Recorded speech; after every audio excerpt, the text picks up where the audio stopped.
Hello aspirants. तो कैसे हैं आप लोग। आशा करती हूँ कि आप सभी स्वस्थ होंगे और अपनी पढ़ाई पे बहुत ध्यान दे रहे होंगे, अपने सपनों को पूरा करने के लिए बहुत मेहनत कर रहे होंगे।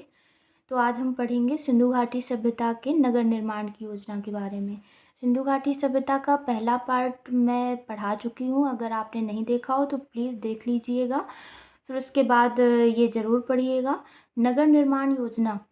तो सिंधु घाटी के सभ्यता जो थी उसमें जो नगर नियोजन थी वो बहुत ही महत्वपूर्ण थी। कहते हैं कि विश्व का सबसे पहला नगरीय नियोजन सभ्यता थी। तो इसलिए जो नगरों का निर्माण था उसमें कैसी थी, एकरूपता थी। मतलब ऐसा नहीं था कि अलग अलग हर प्रांत में अलग अलग हो, कि देखो बहुत ही अच्छे से घर बने थे, नालियाँ थी, नालियाँ ढकी हुई थी, कूड़े रखने के लिए जगह थी, व्यवस्था थी। ठीक है। और कौन सी पद्धति से निर्माण हुआ था, ग्रिड पद्धति से निर्माण हुआ था। नगर निर्माण योजना में किस पद्धति का प्रयोग किया गया था, ग्रिड पद्धति का प्रयोग किया गया था। व्यवस्थित एवं नियोजित नगर थे। ऐसा नहीं है कि नगर कहीं भी मतलब जैसे कि सड़कें बहुत चौड़ी होती थीं और बहुत ही बराबर से नापी हुई होती थीं, और घर जो है वो चौकोर होते थे। उनका गेट निकलने का और खिड़कियां बहुत ही सुव्यवस्थित तरीके से बनाई गई थी। तो दो स्तरीय नगर होते थे। दो स्तरीय नगर में आएगा आपका पश्चिमी टीला और पूर्वी टीला। दो भागों में विभाजित कर दिया कि टू पार्ट्स में, जैसे पूर्वी टीला और पश्चिमी टीला। जो आम लोगों के लिए था वो पूर्वी टीला, और जो स्पेशल लोगों के लिए था जिनसे प्रशासनिक व्यवस्थाएं चलाई जाती होंगी तो वो पश्चिमी टीला। तो पूर्वी टीला में जो नगर व्यवस्थित थे वे वहाँ पर जो लोग रहते थे वो बहुत ही साधारण लोग थे, श्रमिक लोग थे जो काम करते थे, सामान्य नागरिक थे, शिल्पकार थे और कारीगर थे। और ये जो पूर्वी टीला है वो एक आवासीय क्षेत्र था, रहने वाला क्षेत्र था, वहाँ पर लोग निवास करते थे। और ये पूर्वी टीला पश्चिमी टीले से बड़ा होता था। पूर्वी टीला पश्चिमी टीले से बड़ा होता था। तो पश्चिमी टीला क्या था, पश्चिमी टीला वो था जहाँ पर प्रशासनिक सुविधाएं होती थी, यानी प्रशासनिक काम चलाए जाते थे, प्रशासनिक कार्य वहाँ से होते थे। ये बहुत ही ऊंचे लेकिन छोटे, ऊंचे टीले पर लेकिन छोटे ये दुर्ग होते थे, बहुत ही ऊंचे बनाए जाते थे, इन्हें हम दुर्ग कहते हैं। और दुर्ग का काम क्या होता था, प्रशासनिक काम होता था। और इन्हें सार्वजनिक भवन भी कह सकते हैं। ठीक है, सार्वजनिक भवन भी कहते थे। तो लगभग सभी स्थलों में दुर्ग मजबूत रक्षा दीवारों से घिरे हुए होते थे। मजबूत रक्षा दुर्ग जो थे देखो प्रशासनिक थे। अब जैसे आज की बात करें तो जो भी प्रशासनिक आपके इमारतें होंगी तो वहाँ पे रक्षा के लिए जो सिपाही होंगे या फिर बहुत सी मतलब बहुत ऊंची फीट तक की दीवारें बनाई जाती हैं ताकि वहाँ पे कोई भी बाहरी आक्रामक चीज़ें ना हो पाएँ। तो इसलिए सोच सकते हैं कि जो दुर्ग था वो प्रशासनिक सुविधाओं के लिए था, प्रशासनिक कार्यों के लिए था। तो वहाँ पे जो दीवारें से घिराव होता था वो किसके लिए होता था, ताकि उसकी रक्षा की जाए। लेकिन क्वेश्चन आता है, ऑप्शन दिया होगा कि चार अलग अलग नाम दिए होंगे सिंधु घाटी सभ्यता के स्थल के, और उसमें कहा जाएगा कि किसमें किलेबंदी नहीं थी। तो ऑप्शन में होगा चनहूदड़ो, तो आपको सही ऑप्शन लगाना है चनहूदड़ो। ठीक है। तो चनहूदड़ो ही एक ऐसा प्रांत था जिसमें किलेबंदी नहीं थी। चनहूदड़ो ऐसा प्रांत था जिसमें किलेबंदी नहीं की गई थी। कालीबंगा, कालीबंगा आपका कहाँ पड़ता है, राजस्थान में। कालीबंगा राजस्थान में पड़ता है। तो कालीबंगा जो था उसमें दुर्ग एवं नगर क्षेत्र दोनों ही दीवारों से घिरे थे। देखो दुर्ग अभी मैंने बताया जो प्रशासनिक कार्यों के लिए होता था, और नगर क्षेत्र जो आम लोगों के लिए होता था। तो दुर्ग में तो दीवारें यानी एक प्राचीर से घिरा ही होता था, लेकिन नगर भी एक दीवार से घिरा हुआ होता था। लोथल और सुरकोटदा, लोथल आपका पड़ता है गुजरात में, ये कहाँ पड़ते हैं, गुजरात में। तो दुर्ग एवं सामान्य आवास, दुर्ग और जो आम लोगों के रहने का स्थान था वे दोनों क्षेत्र एक ही रक्षा दीवार से घिरे होते थे। तो ऑप्शन में आएगा कि निम्नलिखित में से कौन सा स्थान दोनों मतलब दुर्ग और सामान्य आवास दोनों एक ही रक्षा दीवार से घिरे थे। किस प्रांत के? तो लोथल और सुरकोटदा। आप अपने नोट्स बनाते जाइएगा मेरे साथ साथ, तो आपको रिवीजन करने में बहुत ही आसानी रहेगी। धौलावीरा 3 भागों में विभक्त अलग अलग रक्षा दीवारों से घिरा हुआ था। ये बहुत बार क्वेश्चन पूछा गया है यूपीएससी में, पीसीएस में एंड यूपी ट्रिपल एससी में। बहुत बार क्वेश्चन पूछा गया है पेट में कि धौलावीरा 3 भागों में विभाजित था, अलग अलग रक्षा दीवारों से विभाजित था। जिसमें से 3 कौन से इसके भाग थे? इसमें ये भी पूछा गया कि 3 कौन कौन से भाग थे, तो दुर्ग, मध्यनगर और निचला नगर। धौलावीरा 3 भागों में विभाजित था, दुर्ग, मध्यनगर और निचला नगर। और इनमें अलग अलग रक्षा दीवारें थी, यानी कि दुर्ग में भी अलग रक्षा दीवार थी और मध्यनगर के आसपास भी अलग रक्षा दीवार थी और निचला नगर जो था उसमें भी अलग रक्षा दीवार थी। ठीक है, तो अब आते हैं बनावली। बनावली कहाँ पड़ता है आपका? हरियाणा में। बनावली हरियाणा। बनावली जो था उसमें दुर्ग और नगर अलग अलग प्राचीर से घिरे ना होकर एक से ही घिरे थे। दुर्ग एवं नगर अलग अलग घिरे हुए होते थे ना, लेकिन जैसे कालीबंगा में दुर्ग और नगर क्षेत्र दोनों अलग अलग दीवारों से घिरे होते थे, दोनों ही दीवारों से।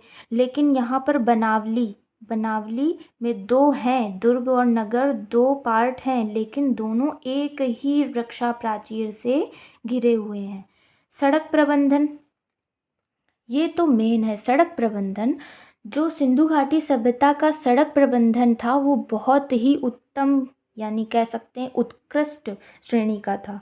कि मोहनजोदड़ो जो बहुत ही बड़ा प्रांत है सिंधु घाटी सभ्यता का, तो मोहनजोदड़ो सिंध में पड़ता है, पाकिस्तान के सिंध प्रांत में पड़ता है। मोहनजोदड़ो कहाँ पड़ता है? पाकिस्तान के सिंध प्रांत में पड़ता है।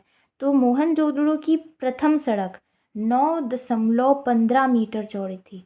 9.15 मीटर चौड़ी थी। इसे हम राजपथ भी कहते हैं। इसे हम राजपथ भी कहते हैं। छोटी सड़कें मुख्य सड़क से जहाँ मिलती थी उसे ऑक्सफोर्ड सर्कस की संज्ञा दी जाती है। छोटी सड़कें जहाँ मुख्य सड़क से मिलती थी, छोटी सड़कें मुख्य सड़क से जहाँ मिलती थी उसे हम ऑक्सफोर्ड सर्कस कहते हैं। कच्ची सड़कें थीं, दोनों ओर नालियाँ ढकी हुई थीं। क्या होता था? सिंधु सभ्यता में कच्ची सड़कें भी थीं, कच्ची सड़कें थीं, लेकिन दोनों ओर उन सड़कों के दोनों ओर नालियाँ होती थी और नालियाँ एक पत्थर से ढकी हुई होती थी। और कूड़ा एकत्र करने के लिए, ये तो बहुत ही इम्पोर्टेंट है, क्योंकि उस समय के ज़माने में कूड़ा एकत्र करने के लिए गड्ढे या कूड़ादान भी बनाए गए थे। ऐसे ही नहीं इसे नगरीय निर्माण की प्रथम सभ्यता कहते हैं। कूड़ा एकत्र करने के लिए गड्ढे और कूड़ादान भी बनाए। ठीक है, अब पढ़ते हैं नालियों का प्रबंधन कैसा रहा होगा। तो नालियों का प्रबंधन जो था वो भी बहुत ही अत्याधुनिक था। ठीक है, नालियाँ अत्यधिक उच्च कोटि की योजना से बनी हुई थीं। वहाँ तब देखो इंजीनियर्स भी नहीं होते थे, लेकिन फिर भी उन्होंने इतनी अच्छी टेक्निक इस्तेमाल करी थी कि बहुत ही अच्छी पक्की हुई ईंटों से नालियाँ बनाई थी। पक्की हुई ईंटों से नालियाँ बनाई थी। नालियों के बीच में जो गड्ढे थे, जैसे चैम्बर्स होते हैं ना अभी के, तो चैम्बर्स भी बनाए गए थे नालियों के बीच में, कि नाली बह रही है तो उससे जो कूड़ा हो तो वो उसी चैम्बर में इकट्ठा होता चला जाए। तो नालियों के बीच बीच में गड्ढे होते थे कूड़ा एकत्रित करने के लिए। पक्की ईंटों की नालियाँ थीं और बीच बीच में गड्ढे भी होते थे। पत्थर से ढकी हुई नालियाँ होती थी ताकि उनमें बाहर से कूड़ा ना जा पाए। एंड लकड़ी की बनी नाली का साक्ष्य एकमात्र स्थल से मिलता है, कालीबंगा। कालीबंगा कहाँ है? राजस्थान में। कालीबंगा कहाँ है? राजस्थान में। और क्वेश्चन आए कि लकड़ी की बनी नाली का साक्ष्य कहाँ से मिलता है, तो कालीबंगा से मिलता है। भवन निर्माण। भवन निर्माण सिंधु घाटी सभ्यता में प्रत्येक मकान के बीच एक आंगन, चारों तरफ कमरे, रसोई घर, स्नानागार और शौचालय होता था। ये प्रत्येक मकान की बात की गई है कि हर एक घर कैसा बना होता था कि बीच में आंगन है, उसके चारों तरफ कमरे हैं, रसोई घर है खाना पकाने के लिए अलग, स्नानागार है यानी बाथरूम अलग बनाया बनाया गया। स्नानागार और शौचालय, देखो स्नानागार जो होता है वो एक बाथ टब समझ सकते हो कि वो पकी हुई ईंटों से बना हुआ एक गड्ढा जिसमें कि पानी भरा जाए और वो नाली भी होती थी जिससे वो गंदा पानी निकाल सके, ठीक है। तो वो स्नानागार है। और शौचालय जो बाथरूम है या वॉशरूम कह सकते हैं, तो वो शौचालय। तो ये सारी चीज़ें हर एक घर में उपलब्ध होती थी। अधिकांश घरों में कुएं होते थे, अधिकांश घरों में कुएं होते थे। पहले आपने सुना होगा, मम्मी पापा भी लोग बताते होंगे कि पहले हर घर में कुआं होता था ना। तो जो कि अब ढक चुके हैं, तब इतने हैंडपंप नहीं चलते थे। अब तो मोटर चल गई हैं, लेकिन पहले ऐसा नहीं होता था। तो हर घर में कुएं होते थे। तो सिंधु घाटी सभ्यता का जो मकान होता था, तो हर घर में बीच में आंगन, चारों तरफ कमरे, एक रसोई घर, एक स्नानागार और शौचालय होता था। अधिकांश घरों में कुएं अधिकांश घरों में कुएं होते थे। मोहनजोदड़ो व कालीबंगा के प्रत्येक घर में कुएं पाए गए हैं। देखो बाकी जो स्थल हैं सिंधु घाटी सभ्यता के, तो अधिकांश घरों में कुएं हैं। हो सकता है कि अगर 50-60 घर हों तो उसमें से 10-15 घरों में कुएं ना भी पाए गए हों, लेकिन मोहनजोदड़ो और कालीबंगा के प्रत्येक घर में कुएं पाए गए हैं। छतें लकड़ी की होती थी, सीढ़ियाँ ईंटों की होती थी। छतें जो हैं वो लकड़ी की और सीढ़ियाँ ईंटों की होती थी। खिड़की दरवाजे गलियों की तरफ खुलते थे, खिड़की दरवाजे गलियों की तरफ खुलते थे। और लोथल के मकान जो दरवाजे थे मकानों के, वो मुख्य सड़क की तरफ खुलते थे। क्वेश्चन आए कि किस स्थल के, यानी कि सिंधु घाटी सभ्यता के किस स्थल के घर के दरवाजे मुख्य सड़क की तरफ खुलते थे? लोथल के, ठीक है। अन्नागार, अन्नागार का मतलब है जहाँ पर राशन पानी, अपना खाद्य व्यवस्था इकट्ठा करने का उनका जो जगह थी उसे अन्नागार कहते हैं। तो अन्नागार के बारे में बहुत से क्वेश्चन आए हैं कि हड़प्पा, मोहनजोदड़ो, लोथल, कालीबंगा आदि से साक्ष्य प्राप्त हुए। तो अन्नागार, सबसे बड़ा अन्नागार कहाँ है? सबसे बड़ा अन्नागार मोहनजोदड़ो में मिलता है। हड़प्पा में, लोथल में, कालीबंगा आदि से भी साक्ष्य मिले हैं, लेकिन सबसे जो बड़ा अन्नागार है वो मोहनजोदड़ो में मिलता है। इसकी स्थिति कैसी थी? दुर्ग के बाहर होते थे और नदी के तट पर होते थे। अच्छा, नदी के तट पर इसलिए होते थे क्योंकि उस समय मेसोपोटामिया की सभ्यता, मिस्र की सभ्यता से भी इनका इम्पोर्ट एक्सपोर्ट रहा होता होगा, तभी तो मोहरें प्राप्त हुई हैं, तभी तो वो लेबल मिले हैं, है ना। तो नदी के तट पर इन्हें आसानी रहती होगी कि बाहर से किसी भी वस्तु को आयात निर्यात करके उसी जगह उसको सुरक्षित एवं व्यवस्थित रखने के लिए। तो मोहनजोदड़ो का अन्नागार दुर्ग के अंदर था। क्वेश्चन आएगा कि किस जगह का अन्नागार दुर्ग के अंदर स्थित था?